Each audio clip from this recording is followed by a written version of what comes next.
Cyberbullying is rampant on the internet. It's often impossible to identify the bully or stop the attacks, and that's leading to a growing trend, taking the cyberbullies or the websites they use to court. Here's tonight's Family 411 report.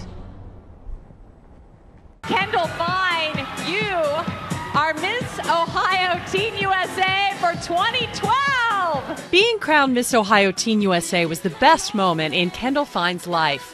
But just one day later, Kendall was being cyberbullied. Taking pictures off my Facebook and photoshopping them and photoshopping things in my hands, like alcoholic beverages, crazy, unreal things that I didn't even know were possible. Then the threatening messages started, and next her Facebook page was hacked. And I would cry to my mom, and I would be like, what am I doing wrong? The forms of sabotage that have now developed in the last 2 to 3 years never cease to amaze me. Media attorney Dahlia Saper says cyberbullying is hitting new heights on social media, and it's leading to a new trend: lawsuits. We've certainly filed countless suits in the last year and a half, 2 years, because of the increase in cyberbullying in different forms. She was actually crying, and she had her cell phone on her Instagram account telling me, "I can't believe that somebody's done this to me." A Texas couple filed a defamation lawsuit last month against 6 of their daughter's classmates and their parents after their daughter's pictures were posted on an explicit Instagram page. An Illinois teen's bully set up fake Twitter accounts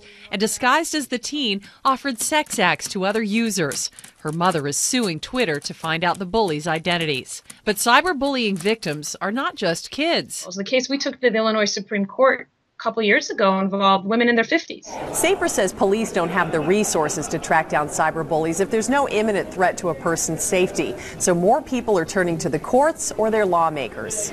But I have to say I've gotten the most support from parents that just tell me thank you. California lawmakers are considering changing the state education code to put cyberbullying under the jurisdiction of schools. The ACLU is fighting it, arguing the law violates the First Amendment. Yeah, I'm not sure that we really need a whole new body of law to cover what's going on. First Amendment expert, attorney Jack Greiner. You could make an argument that the existing anti-stalking law probably applies there. Yet several states have passed cyberbullying legislation. It is kind of hard, though, when I want to go for internships and things like that, I know that people look at Facebook. Kendall and her parents went to the police and thought about legal action, but they never found out the identities of her cyberbullies.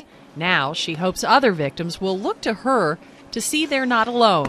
I know what it feels like, and it's awful. And she's not letting cyberbullies stop her from pursuing her dreams. What they want to do is tear me down so I don't go to those dreams. And what my mom tells me every day is, you just got to push through them, and you'll deal with it when it gets there. But you have to make your life what you want it to be.